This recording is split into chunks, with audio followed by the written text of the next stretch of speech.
Bonjour, je m'appelle Mark Tyrell et voici IFAI Talking Textiles, où nous discutons avec des propriétaires et des membres d'entreprises prospères de leur expérience dans l'industrie du tissu. Ce podcast est présenté par l'IFAI, une association commerciale à but non lucratif représentant le marché international des tissus de spécialité.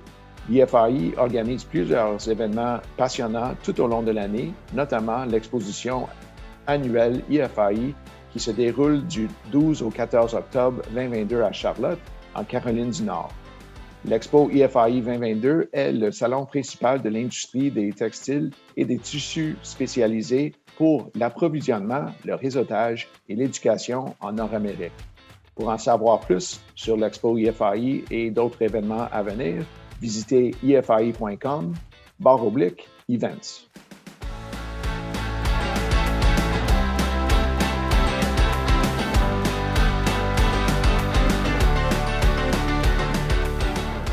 Bonjour tout le monde et bienvenue au troisième épisode de IFAI Talking Textiles. Aujourd'hui, nous sommes en entrevue ou en conversation plutôt avec Claude Lebel, le fondateur et le président de Solercia, une compagnie très connue ici à Montréal et à travers le Québec, le Canada et même un petit peu à travers le monde. Alors, aujourd'hui, je suis là avec mon co-hôte Alex Petezian de Nesil. Bienvenue Alex, merci d'être là. Merci Marc, je suis excité pour notre conversation aujourd'hui avec Claude, quelqu'un qui est dans l'industrie depuis longtemps, on va dire. Oui, absolument. Puis un de nos les leaders de notre industrie localement.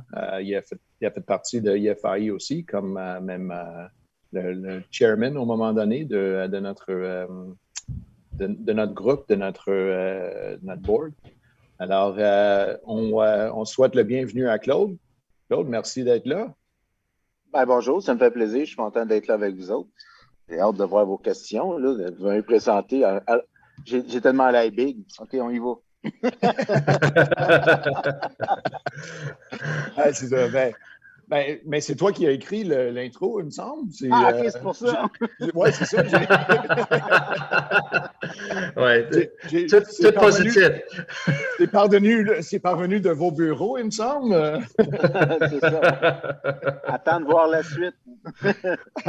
Oui, c'est ça. J'ai pas encore lu les questions. Ils s'en viennent un après l'autre. Puis, C'était pas envoyé par courriel, c'était envoyé par poste. No paper trail. Okay. Ouais, non, c'est ça. Je reçois des textos d'une minute à l'autre. OK, demande-y ça. Parle un petit peu de ça. Donne-y ce complément-là. C'est ça. Mais c'est une chose qu'on aime beaucoup sur le podcast. À date, on en a fait 2. C'est vraiment de connaître les origines de nos sujets, de monde avec qui on parle. Et je sais que le tien, il est quand même intéressant. On se connaît depuis longtemps. Et je sais que tu as eu pas mal de chevauchements, un petit peu mais surtout au début, avec une autre compagnie très, très connue à travers, qui parvient de Montréal aussi, mais connue à travers le monde. Alors, peut-être tu pourrais nous parler un petit peu de ça, puis de tes origines. Mais en même temps, si ça commence avant ça, vas-y aussi loin que tu veux.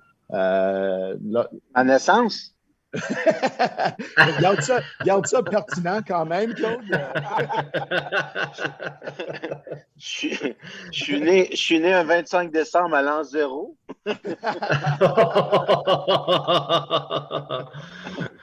Ça tombe bien, ta fête s'en vient, là.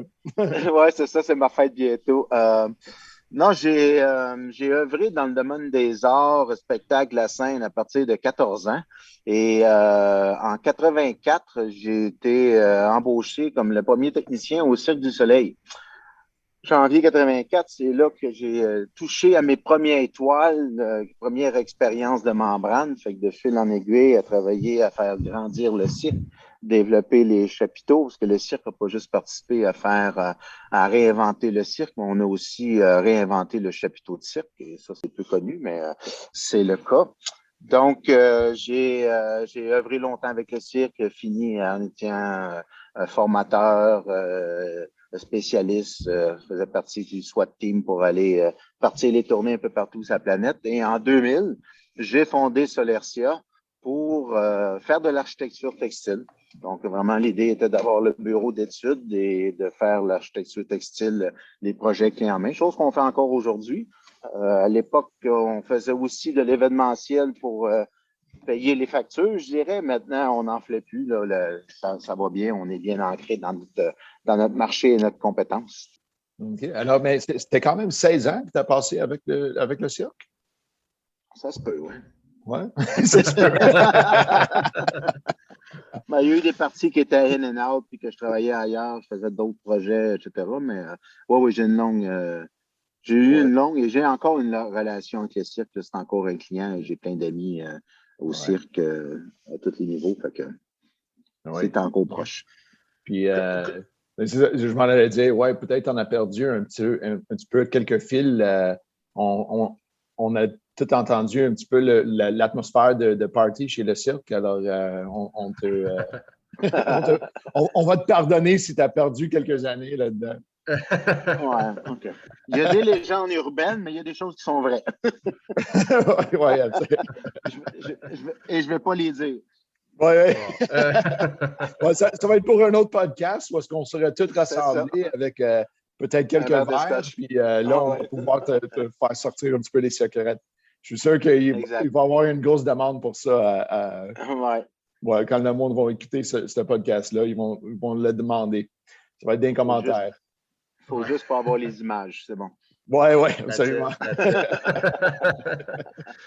Tu dirais-tu que tu as pris ton inspiration pour l'architecture textile par ton expérience que tu as eue avec les chapiteaux, comme tu dis, avec vous avez comme innové les chapiteaux au cirque. D'après toi, est-ce que c'est là que tu as eu le bug, en fait, pour l'architecture textile puis l'inspiration? Ben, j'ai aimé le matériel, j'ai aimé travailler avec le textile. Tu sais, c'est quand même phénoménal là, de monter une salle de spectacle en une semaine pour 2500 personnes un peu partout, de déplacer ça. Tu sais, c'est quand même le chapiteau de cirque, c'est un bâtiment temporaire qui est nettement impressionnant de par ses capacités et sa mobilité. Fait que oui, j'ai pris mon petit côté entrepreneur, concepteur, débrouillard, curieux, a été satisfait en explorant le chapiteau de cirque. Puis on en a fait une carrière et une business. Comment est-ce que tu as commencé Solercia, Claude? Est-ce que tu es architecte ou comment est-ce que ça a commencé? Non, moi, je suis pas. J'ai une formation d'électricien de construction là, à la base. Je suis un autodidacte. J'ai fondé Solercia en 2000 pour. J'étais tanné de travailler comme consultant tout seul. Je voulais avoir une équipe autour de moi, une équipe pour faire des projets créatifs, innovateurs, aller plus loin dans la technique, dans l'ingénierie. Fait que non, j'ai pas de formation, mais je dirais que j'ai une tête beaucoup plus proche de l'ingénierie que de l'architecture. Mais j'ai les deux, là. Ma blonde est architecte. Je suis dans un milieu d'architecte. Pour moi, de créer des espaces qui sont inspirants, qui font vibrer les gens, ça vient chercher le côté spectacle où ce qu'on impressionne, ce qu'on crée de l'émotion. On peut faire la même chose avec un bâtiment, avec un abri, avec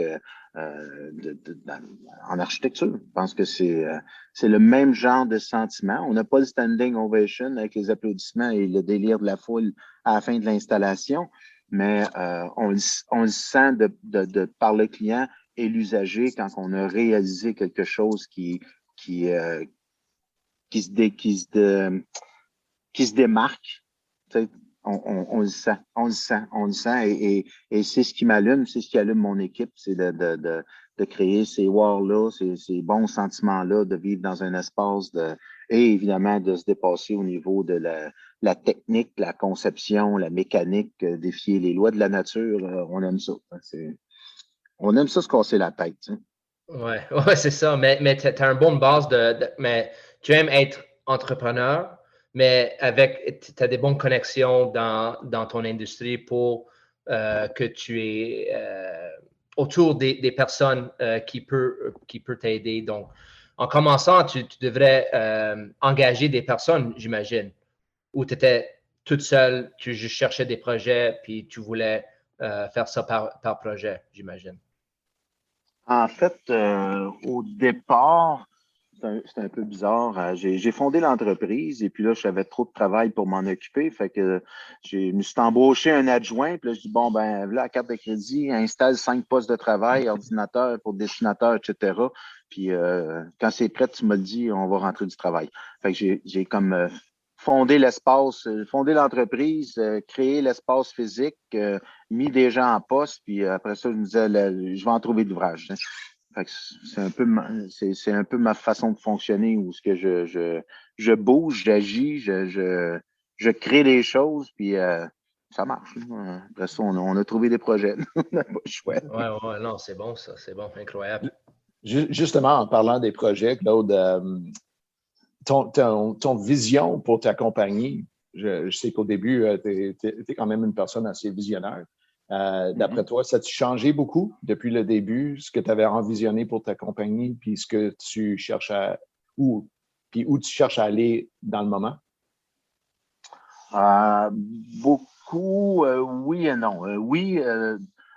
Oui, parce qu'à mesure qu'on grandit, à mesure qu'on acquiert des connaissances, qu'on devient, on fait notre place sur le marché, on laisse des traces, puis on modifie la vision pour la repousser finalement avec tous les outils qui sont accumulés en cours de route. Fait que oui, dans ce sens-là, mais la raison d'être a toujours resté la même, qui est de créer, non pas de créer, qui est faire l'architecture textile. Fait que, et de repousser les limites. Fait que, on repousse les limites de la vision, mais la vision est toujours la même. Je ne sais pas si c'est clair. Là, Oui, oui. Mais en fait, c'est en t'avoir connu à travers tout ça, puis on a travaillé ensemble comme fournisseurs, puis même partenaires de recherche un petit peu sur quelques projets que vous avez faits. Je sais que tu n'as pas juste une vision pour Solarcia puis ta compagnie, mais puis aussi avec le travail que tu as fait à travers IFAI, que tu as une vision pour notre industrie en termes de vouloir l'avancer. Tu veux-tu nous parler un petit peu de ça? Oui, tu as raison. Puis merci de l'aborder. Ma vision est effectivement pas une vision commerciale, mais plus une vision d'impact social. C'est-à-dire que d'avoir une entreprise, de faire des projets, c'est bon, de gagner sa vie, c'est pas là que je trouve les choses qui m'allument ne sont pas dans ce secteur d'activité-là, mais beaucoup plus dans c'est quoi la différence que je fais. La différence dans notre métier, repousser les limites, de comprendre ce qui existe et d'aller plus loin, de créer des choses, d'innover, de faire de la recherche et développement. Ça m'allume au niveau du métier. Après ça, ce qui m'allume surtout, c'est de bâtir les équipes qui vont faire ça. Les équipes qui vont évoluer là-dedans. Et dans un troisième niveau, ce qui m'allume et de plus en plus en approchant de ma retraite, c'est l'impact social que je peux avoir avec ce qu'on crée.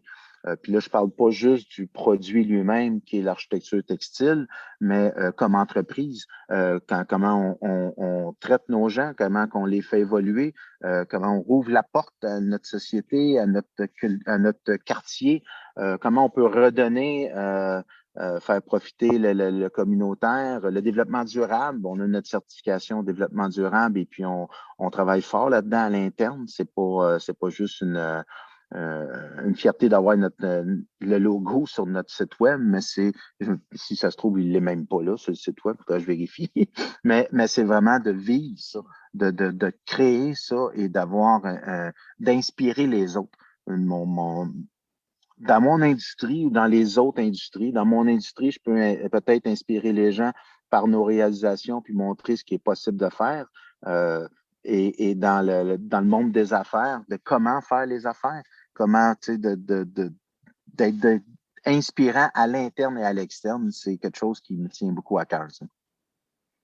C'est intéressant, Claude, parce que beaucoup de personnes vont en business pour faire l'argent. Je suis sûr que, c'est une des raisons, mais tu parles beaucoup de l'impact social, inspirer des autres. Donc, et Marc a parlé un peu de EFAI. Donc, je voulais te demander, est-ce que tu donnes des cours à des jeunes ou des autres entreprises pour Ouais. l'architecture textile ou qu'est-ce que tu fais qui inspire et d'autres choses? Est-ce que tu fais d'autres choses? Ouais, du côté personnel, je fais partie du réseau Mentorat Montréal. Donc, je suis mentor. J'ai trois mentorés qui sont des jeunes entrepreneurs avec le réseau. J'en ai deux personnellement, on the side. Donc, j'ai 5 mentorés que je rencontre une fois par mois. Je fais partie du regroupement des chefs d'entreprise aussi. Donc, je fais partie d'un club, tu sais, qu'on se rencontre 6 fois par année, justement, pour parler de l'entrepreneur que nous sommes. Non pas, oui, on parle de la business, mais le but est de parler plus de l'être humain qui est l'entrepreneur. Donc, j'ai ça qui m'inspire beaucoup, mais qui inspire aussi les autres autour de la table. C'est une belle échange. On est aussi à la fin de l'année scolaire, on prend tout le temps 2 ou 3 personnes qui finissent leur secondaire, qui viennent faire un stage d'une semaine ou deux dans Solercia pour voir c'est quoi le marché du travail. Donc ça, j'alloue des ressources. Là, c'est pour moi des stagiaires, c'est pas du cheap labor. Des stagiaires, c'est des gens qui sont là pour apprendre, comprendre, voir. Donc, il faut être prêt comme entreprise d'investir du temps, donc d'attribuer du temps de notre personnel qui va être là pour leur communiquer et non pas leur demander de faire des choses. Un exclut pas l'autre, mais tu sais, c'est vraiment de. Donc, ça, c'est autre chose que je fais. On a un programme de récupération à l'interne on récupère toutes nos wastes, toutes les retailles sont gardées, on jette pratiquement rien. Avec ça, on développe des produits, on fait des plans, etc. On fait une production. En règle générale, c'est nos cadeaux de Noël pour nos clients. Et après ça, on catalogue le tout. Et le but étant d'avoir une panoplie de produits qu'on peut fabriquer à partir des wastes de chacune de type de membrane qu'on a. Fait que ça, c'est ongoing tout le temps. Parfois, on va faire des corvées internes bénévoles parce qu'on a récupéré de l'isolation. On fait des sacs de couchage pour les sans-abri à Montréal. On travaille avec un organisme qui est CARE pour donner, eux distribuent. J'ai un de mes employés qui est le Pirate Vert. Qui donne de la bouffe dans Hochelaga Maisonneuve. Là, il y a eu un article dans la presse en fin de semaine sur lui, justement. Puis ça, ben, nous, on l'aide beaucoup, on participe, on le back là-dedans. Il y a des horaires super flexibles. Il y a des gens chez nous qui vont faire des courses pour lui, qui ramènent la bouffe. Fait on s'implique à beaucoup de niveaux. L'important, c'est vraiment que ça soit dans la culture de l'entreprise, puis que les gens qui travaillent chez Solercia, les Solerciens adhèrent à ça. Ouais, wow, that's good. Et ça fonctionne bien. Tout le monde dans la vie se lève le matin et ils ont le goût de faire du bon. Là, fait que donnons-leur l'opportunité de le faire, ces heures de travail, puis c'est génial. T'sais. Nice. Vraiment cool. Vraiment cool. Écoute, c'est impressionnant, Claude. C'est de pouvoir avoir une entreprise qui a quand même beaucoup de succès, puis aussi des projets impressionnants que vous avez réussi, mais en même temps en avoir une conscience sociale, puis de marcher un petit peu la parole aussi, comme on dit en anglais, to walk the talk. C'est très impressionnant. En même temps, je vais retourner un petit peu envers l'architecture textile ou peut-être un petit peu plus le commercial, l'industriel. Je sais que mais ici en IFAI, on essaie toujours d'encourager le réseautage puis de travailler en équipe puis la collaboration entre les entreprises. Et je sais que c'est quelque chose dans laquelle tu crois beaucoup. Alors, mon question, c'est de savoir, as-tu un exemple que tu peux penser où est-ce que tu as eu une telle collaboration au travail en réseautage, ou est-ce que tu as réussi à avoir des résultats que tu croyais peut-être hors de ton portée dans le moment ou est-ce que tu as trouvé un partenaire qui t'a fait réussir dans un projet où ça n'aurait pas pu être le cas sans ce partenaire-là, ou même sans les nommer, peut-être juste m'en parler d'un exemple, ou si tu veux les nommer, c'est apprécié aussi. Ben, écoute, on en a fait quelques-uns, Marc, avec toi. On a, avant que j'aie un atelier de fabrication, tu m'as beaucoup aidé là-dedans et on a fait plusieurs.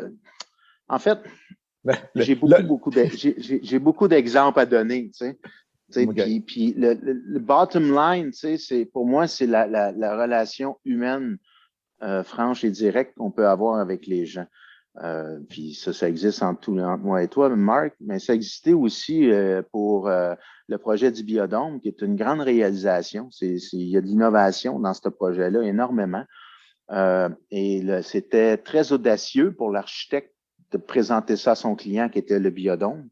Ouais. Et dès le départ, moi, je demande toujours de rencontrer le client, le end user, là, celui qui va l'utiliser, pour être sûr de travailler et de livrer la marchandise en ligne avec son besoin réel et non pas en ligne avec, je ne sais pas quoi, un aspect commercial ou bref. Et avec le Biodôme la firme Canva, l'architecte, on a développé une relation très, très, très proche, pour laquelle on a joué carte sur table. Les enjeux étaient gros, il y avait besoin d'être assuré. On a su créer ce lien de confiance-là parce qu'on était transparent, parce qu'on a ouvert les portes, parce on n'a pas dit qu'on était quelque chose qu'on n'était pas. On a grandi et évolué ensemble. Puis au bout de 5 ans, on a le succès que les gens peuvent voir. T'sais. Fait que ça, pour moi, c'en est un partenariat avec un client, avec un professionnel qui était le concepteur du projet. Et c'est ma façon de fonctionner. T'sais, une de nos principales valeurs chez Solertia, c'est l'intégrité. Puis la deuxième, c'est l'empathie. Et donc, de dire ce qu'on fait, de faire ce qu'on dit, de livrer la promesse au client, c'est pas une option chez nous. C'est un leitmotiv que tout le monde connaît puis que tout le monde endosse grandement. Et l'empathie aussi. Donc, d'être à l'écoute du besoin du client, d'aller même comprendre les choses qu'il n'a pas réussi à dire, pour livrer au-delà de ses espérances, mais de le faire aussi avec les professionnels, avec nos employés, avec tout le monde. Avec tout le monde, de prendre le temps, chaque projet, chaque relation devient un succès si on prend le temps de faire ça. T'sais. Ah, écoute, je suis tellement d'accord. Puis une des choses que j'ai appris de plus en plus dans mon carrière en avançant, c'est qu'on réalise avec la transparence, l'honnêteté, puis comme tu dis, les portes ouvertes, on s'avance tellement plus vite dans les affaires, dans les relations, puis dans les projets. C'est tellement mieux comme pratique d'affaires. Mais c'est aussi comprendre que le business n'est pas quelque chose de parfait. Donc, être transparent, honnête, c'est comme tu es en avance et quand tu as des bonnes relations, tu peux parler avec tes partenaires.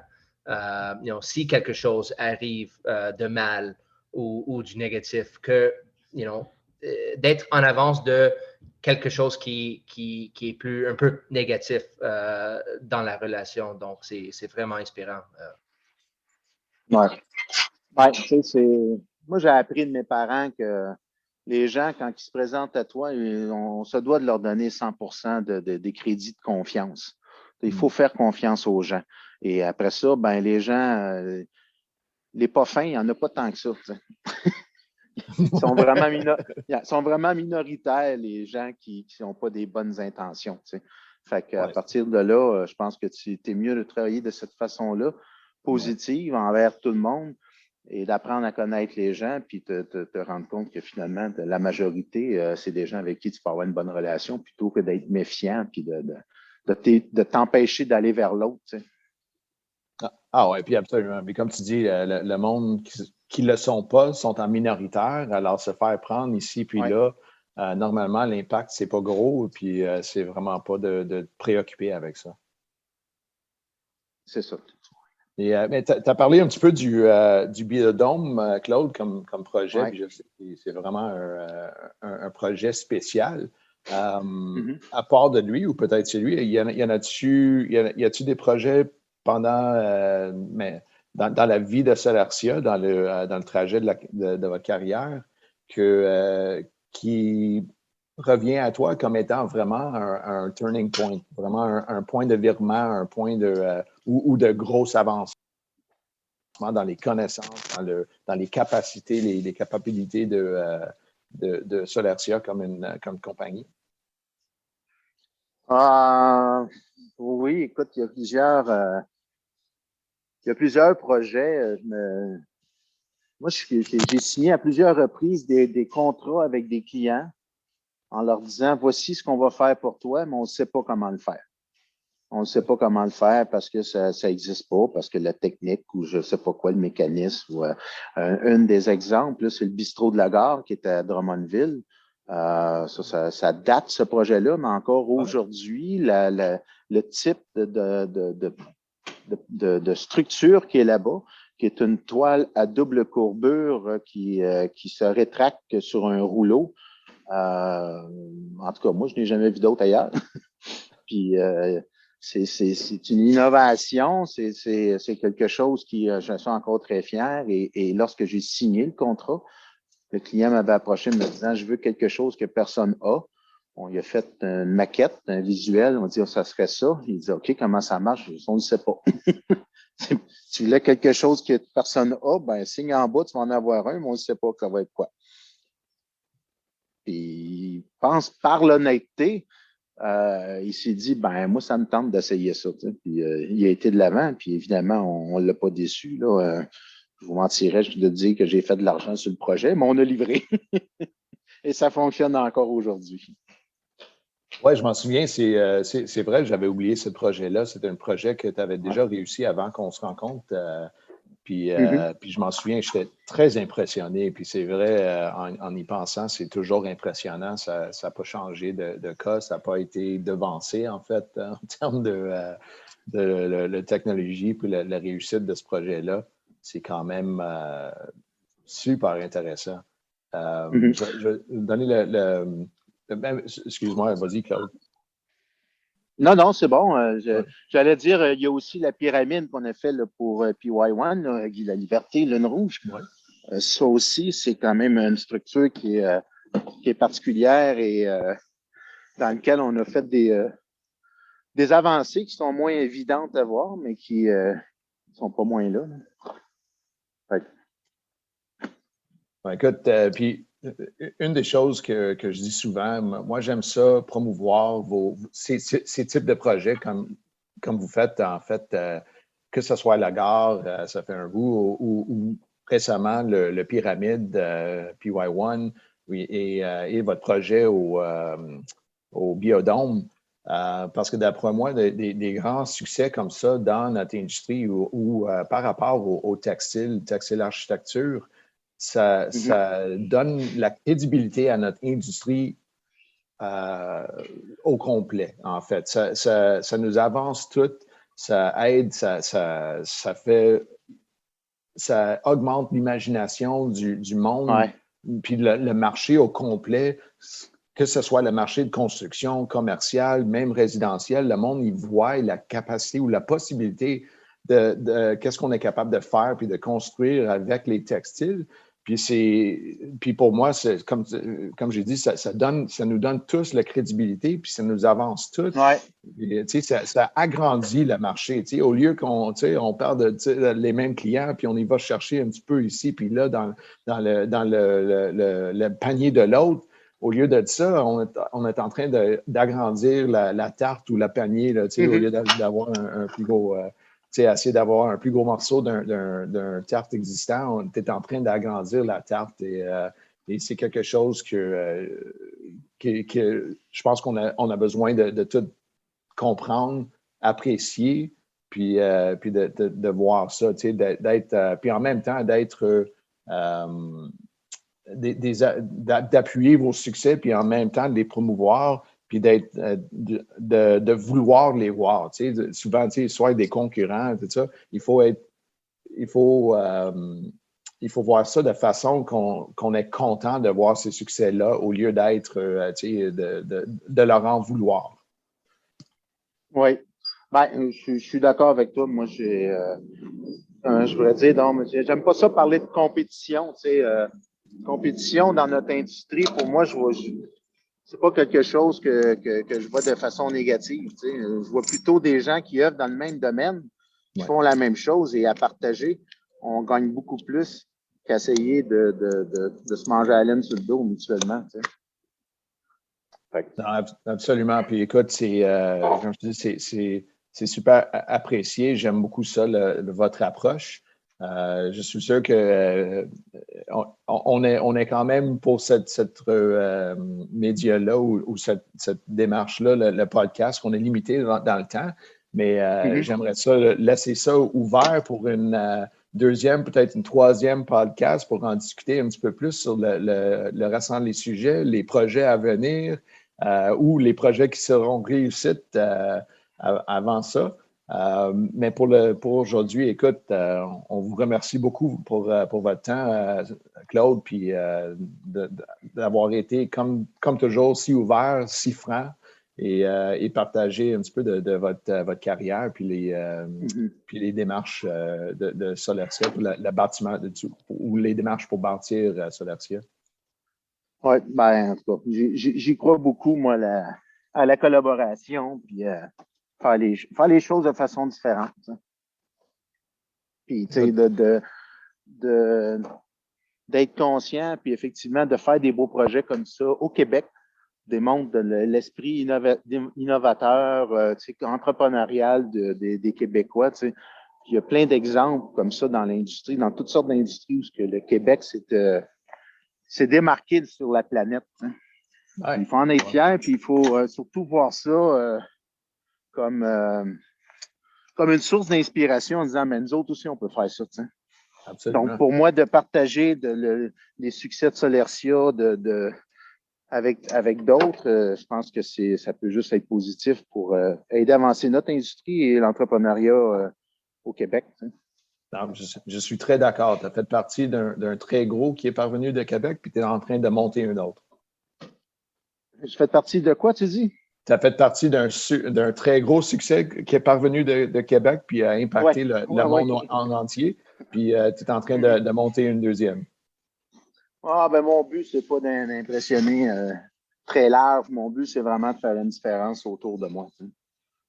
Et puis ça veut dire dans mon entreprise, dans mon quartier, dans mon réseau d'affaires à Montréal, au Québec, au Canada. Et puis tant mieux si ça inclut l'Amérique du Nord, mais mes ambitions ne sont pas d'apparaître sur tous les écrans de TV de la planète.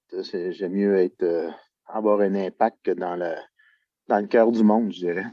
Oui, mais je pense que ça risque de quand même impacter le monde entier en termes d'architecture puis architecture textile, même si c'est un petit peu moins gros en termes d'impact en général. Mais écoute, encore un gros merci, Claude, d'être venu aujourd'hui puis passer ce temps avec nous puis de nous partager un petit peu de votre vision. Ben, ça me fait plaisir. Vous n'avez pas entendu beaucoup parler d'architecture textile, mais bon, vous avez interviewé l'homme. La prochaine fois, vous ferez une interview avec la technique ou le président d'une entreprise textile. OK. Puis peut-être un petit peu plus, mais peut-être d'autres membres de votre équipe en même temps, pour en savoir vraiment la vraie histoire. Non. Ouais.